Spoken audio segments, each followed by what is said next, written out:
something I never even thought of, and that's why it's so awesome to be on this committee and hearing from all the perspectives from accessibility, is if you don't have an all-in-one system, you're really not accessible because of paper. Paper is not accessible in itself. You can, if someone has dexterity issues where they can't pick up paper, it is impossible for that to be ADA. It's just not. It's impossible. The full and free exercise of our sacred right and duty to vote is more important in the long run than the personal hopes or ambitions of any candidate for any office in the land. You're listening to High Turnout, Wide Margins, an insider's look at election administration hosted by Brianna Lennon and Eric Fay. Welcome back to another exciting episode of High Turnout, Wide Margins. This is Brianna Lennon. I'm the county clerk in Boone County, Missouri, and with me is my co-host, Eric Fay, Director of Elections in St. Louis County, Missouri. And today we're really excited to have Isaac Cramer. Isaac, you want to introduce yourself? Yeah, I'm the Executive Director for the Charleston County Board of Voter Registration and Elections here in South Carolina, and definitely been excited to one day, and now finally it's here, be on your podcast. Just gotta say a little jealous because you had it and you did it, and now everyone gets to enjoy the content you put out, so thanks for having me. I really love the opportunity to be here.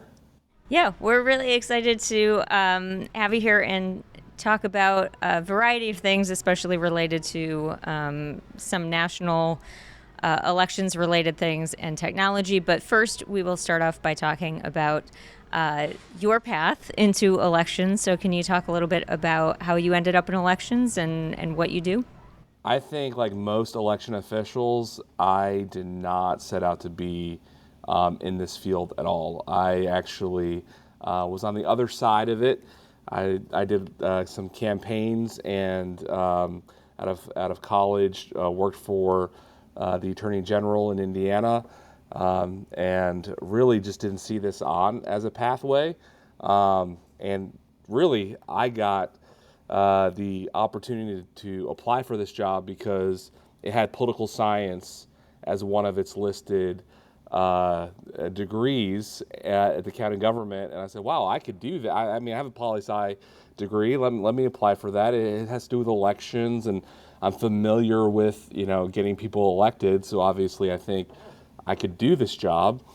And I applied to be the, at the time it was in-person absentee and vote-by-mail absentee for Charleston County to manage that operation, and thankfully I got the job. And really had no idea, in the politics side of it, when you're campaigning, think about this: you're getting to election day, and then you get there, and you win or lose, and you're celebrating at 10 p.m., 11 p.m. at night, or you've lost, and you kind of just go home sad. But I was always on the winning side, so I just kind of understood, okay, we're celebrating. You wake up the next day at whatever time you want to wake up, and you kind of go to the office if you want to go in the office, and it's just everybody's kind of on this emotional high, hangover from this victory you had, and I came on the other side of it to elections, and I was like, wow, we have to be up at 5 a.m. the next day after sleeping for only 3 hours, and we have all this canvassing things and provisional ballots, and I'm like, what is this? It's not over. It's no, in South Carolina we're over, the Friday after the election, which is really short, but still it's what? There's no breathing, and there's no break. You're just full blown keep going after a whirlwind. So very different on this side of it. Isaac, can you talk a little bit about the structure in South Carolina? From where I sit, my perception is South Carolina is a relatively top-down state, meaning that the state board, issues a lot of direction and guidance and things like that. So explain a little bit, if you can, how that shakes out in South Carolina. So in South Carolina, we run elections through boards. We don't actually have a Secretary of State or Lieutenant Governor that oversees elections. Actually, the State Election Commission, and they're charged by law to basically oversee the process and the policies and procedures and how the counties are doing in the election process. But really, when you drill down, the counties actually run elections. Each county has their own board. That board appoints the executive director who runs the operations, so the elections director. And it's only one singular job for me. There's not multiple different avenues like some states where you have the county clerk who has multiple other responsibilities on top of elections. We only handle elections at our level. So at the end of the day, our local boards have a lot of oversight, and the state kind of is that provides the umbrella structure. But really, the counties conduct elections. We do all the work to make sure that our elections run smoothly, efficiently, and then the state will provide the resources. They help counties that are smaller, and a lot of new directors who have never done it before, they will jump in to help with training and giving them manuals and things like that. I guess just to jump into some of the other work that you personally do, but you sit on a lot of boards and task force and things like that, and one of those is related to the voluntary systems, voluntary VVSG, and voluntary voting systems guidelines.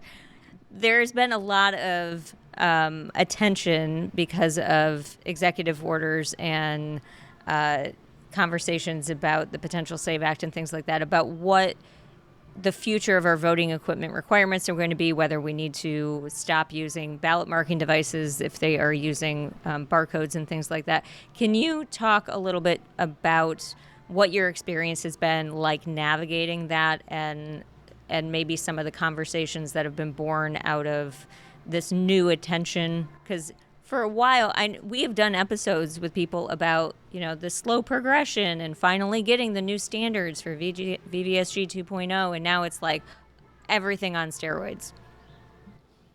Yeah, I would say even with all the steroids and the things to accelerate this process, I would say we're still really far out. And why I say that is there's only one vendor out there that would comply with VVSG 2.0. So when we look at the broader discussion here, and if you're not an election geek like myself, like you both are, VVSG is the voluntary voting system guidelines that is voluntary. But as we know as election officials, most states actually require the adoption of VVSG in selecting voting equipment. There are some, like South Carolina, there's some kind of, ways around it through what the law says. You have a certain amount of time to comply with it, or you can give a reason for why you can't. But I would say part of the broader discussion here is, do these guidelines need updating from 2.0 to 2.1? And the executive order kind of outlined what that would look like, which does not eliminate barcodes. Just want to get a little, I think a lot of discussions even on TGDC have been about barcode and eliminating them. But the EO actually does not eliminate them permanently. They actually give the ability for voters with disabilities who need accessible voting equipment. They can use equipment that is fashioned and prints out a barcode or QR code. And I think the committee has discussed at length the need for members of the accessibility community to weigh in, to give feedback, because this is what it's really all about, is the barcode discussion and around accessibility and what needs to be updated for accessibility purposes. And I'm not that expert. Our office, we actually have partnered with our accessibility community here in Charleston County to get feedback, because we need that. Nobody in my office would speak to that community as a firsthand experience, and also nobody's been had the proper education or been immersed in that enough to speak to it. So that's why that feedback is so important, and I hope over the next several weeks we keep getting that feedback, and then more a better refined product can be put out there that TGDC committee members can look at. So I know there's a lot there. I know that I'm on the record of talking about barcodes. And I just, as a personal thing, as an election official, that is the number one thing that we get when voters in South Carolina. We are mostly a vote in person at your polling place or early voting location state. So voters are interacting with the barcode more than other jurisdictions across the country. And the number one feedback we always get when a ballot is printed is the barcode and the issue that a voter has, that the equipment is reading the barcode and not the actual selections that they have made that you physically can see. It's reading the barcoded text. So it's just a reality, and I think the future, as we've heard on those calls, is all the voting equipment vendors are not going to be using barcode and QR code anymore. They're going to be headed toward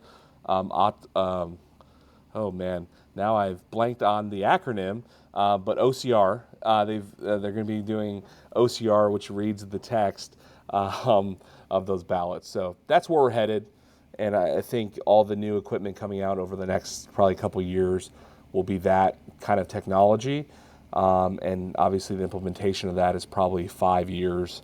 As we know, you can't just all up at once every jurisdiction in this country buy voting equipment that's updated. Isaac, taking a step back from that explanation you just gave, can you explain a little bit more not in depth, be a little more broad as to, so what committee are you on? So you're on the EAC Board of Advisors. The Board of Advisors gets 2 appointments to the TGDC, Technical Guidelines Development Committee, I think is yet another acronym. So that's the committee you're talking about right now that you've had these meetings with. So explain a little bit about what that committee is and what its role is. Yeah, so the TGDC assists the EAC in developing the voluntary voting system guidelines. So they're actually, by the charter, they will look at the VVSG and provide the updates and there's been debate about this too, and being new to this, hearing does the TDGC actually bring these changes and call for this development or updates? Can the EAC and NIST just do that? So NIST is actually the National Institute of Standards and Technology, and they're part of this process as we look at voting equipment and testing. But really, at the end of the day, it's creating the standards by which voting equipment is tested and what features it has to have or it can't have. And that's why it's really important when we look at VVSG that those specifications and requirements, they have to be updated as technology updates or as things may be seen as being vulnerable or things they're not working out or whatever that case could be. As that evolves, those updates need to happen. The executive order, as we've mentioned, has sped up that process in another update to 2.0, which just passed several years ago. The 2.1 is to clarify whether barcodes, it's the barcodes, and make that more explicit that it can only be used for voters with disabilities, and it should not be used for all other voters who would not qualify for that category of assistance needed. So we are the committee that reviews this, and then it goes on to the next committee.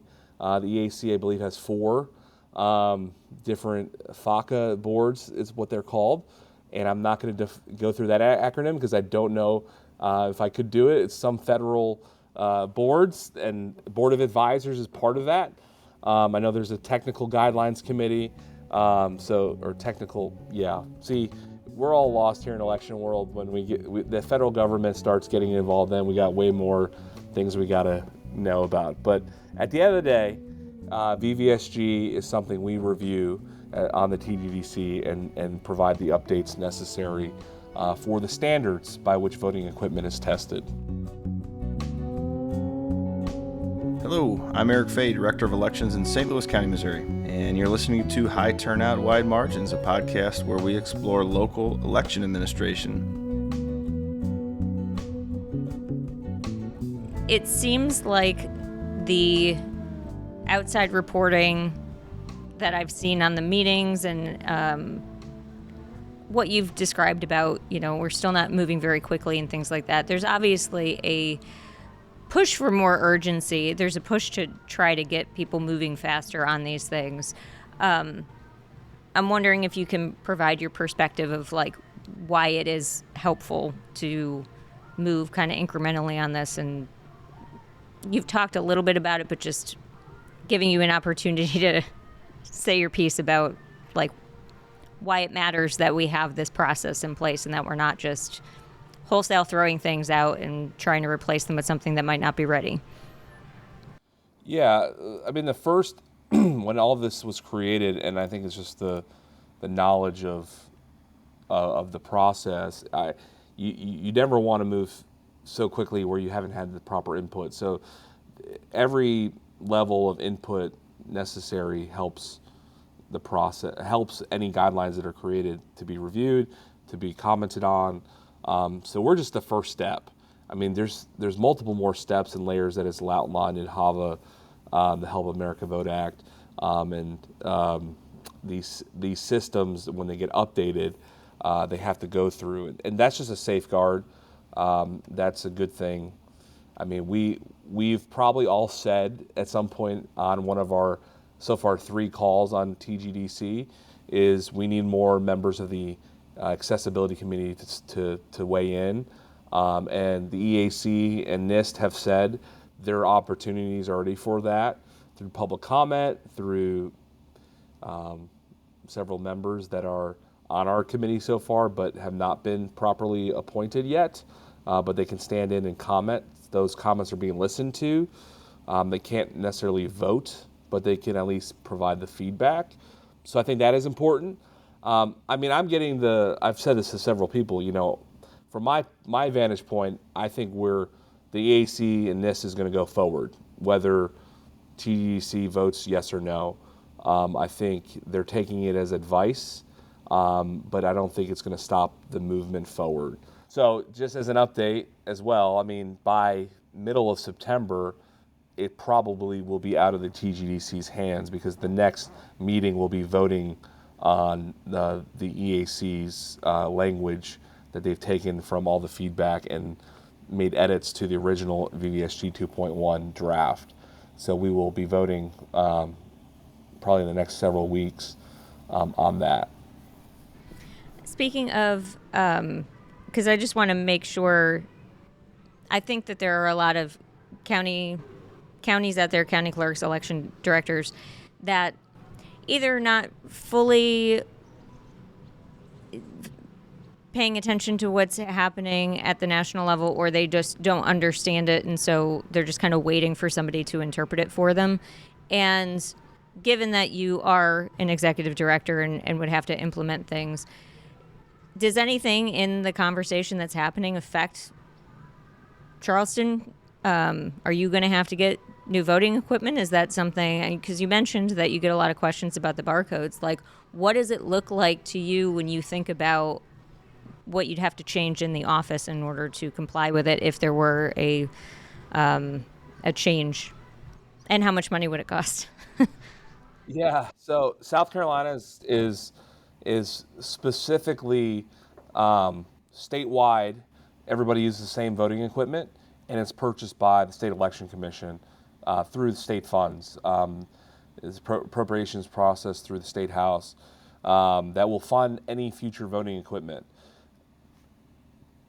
I think there's, being at the county level, so I have a perspective from the county level, but ultimately I can't implement any changes to the voting system. I don't get a say in that.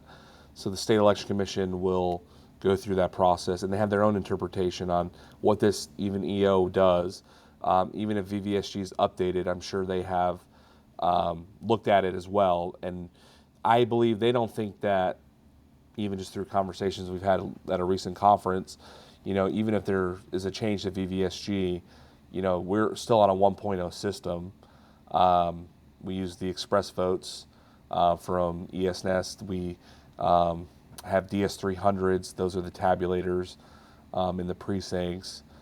And I don't think that would be changing with the EO or VVSG updates.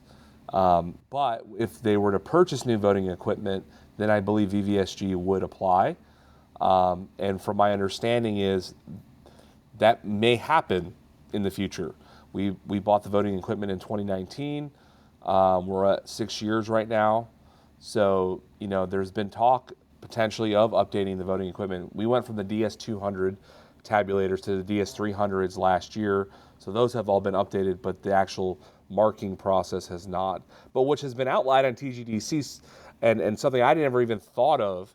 And that's why it's so awesome to be on this committee and hearing from all the perspectives from accessibility is if you don't have an all-in-one system, you're really not accessible because of paper. Paper is not accessible in itself. You can, if someone has dexterity issues where they can't pick up paper, it is impossible for that to be ADA. It's just not. It's impossible. Now, yes, someone can assist you. Someone could help you through that process, which is allowed through state law. Here in South Carolina, we have multiple laws for assistance. But at the same time, if you're truly being ADA compliant, you would have an all-in-one system, which currently, to the 2.0 standard of VVSG, there's only one product out there, and I believe it's HART. So your question of what happens, I think that's the hardest part in all this. I think there's a lot of interpretations, and I think they vary state by state.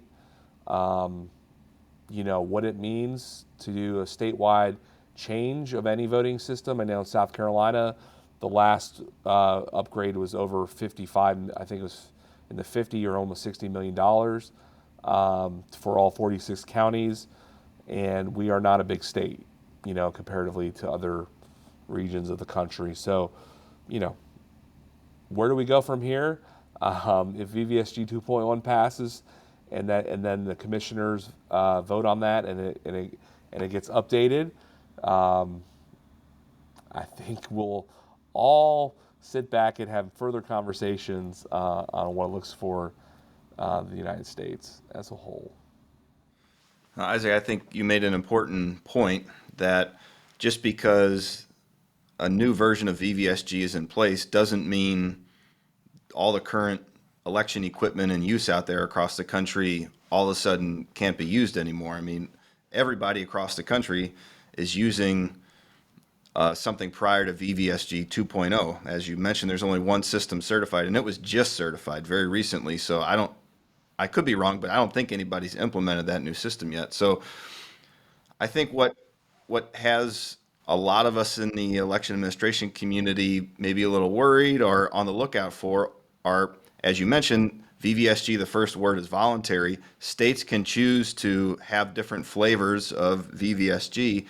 Will there be state legislatures that want to change requirements somehow to maybe adapt to the executive order or not? And I know you are very active in your state association and in your state capital. Do you foresee any changes in South Carolina, or have there been conversations in your state capital about amending anything?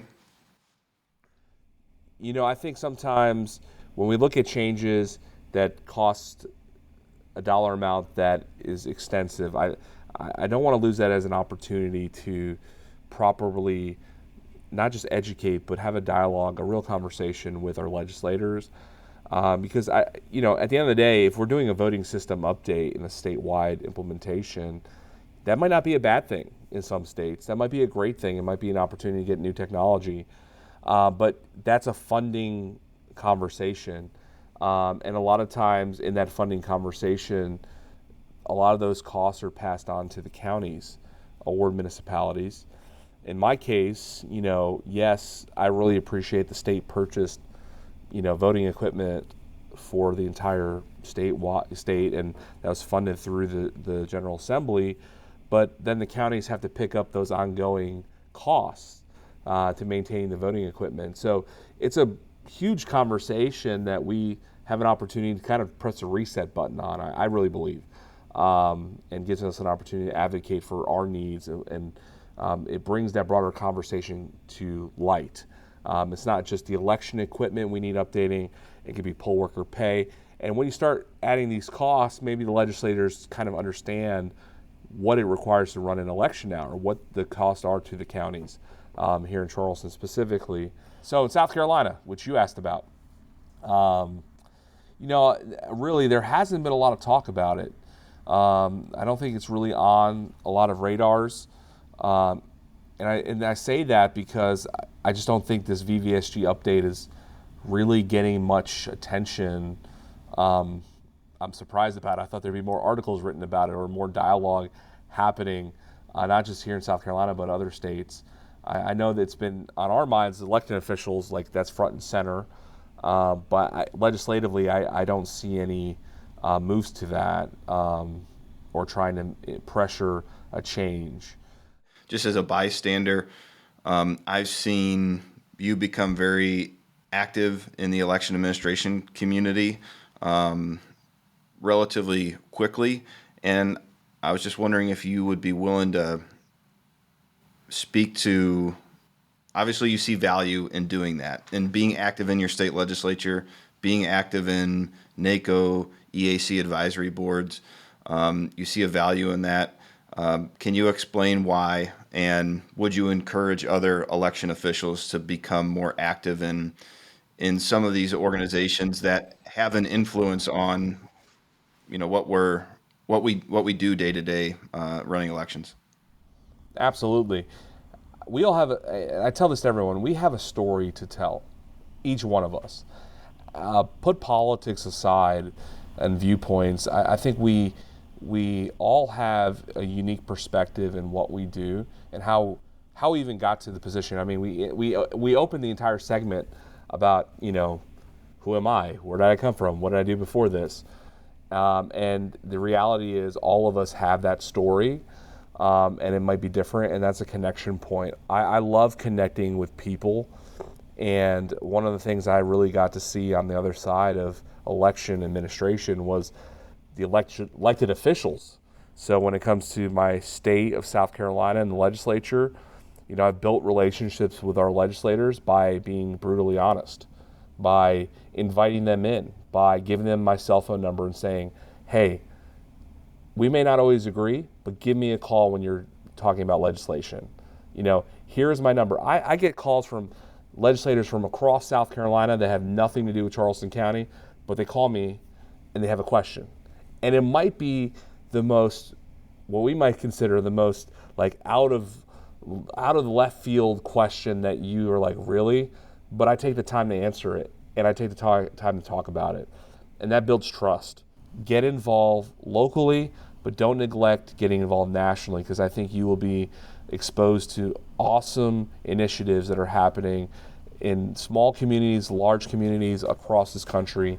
And then you get to know the awesome people behind it, and then you just have a bunch of friends that you'll have forever. Like I still have a chat group from my first election center event back in July of 21. So, but yeah, definitely love the atmosphere that it brings to have all those awesome, intelligent people in the same room. You've been listening to High Turnout, Wide Margins, a podcast that explores local elections administration. I'm your host, Brianna Lennon, alongside Eric Fay. A big thanks to KBIA and the Election Center for making this podcast possible. Our managing editor is Rebecca Smith. Managing producer is Aaron Hay. Our associate producer is Katie Quinn, and our digital producer is Mark Johnson. This has been High Turnout, Wide Margins. Thanks for listening.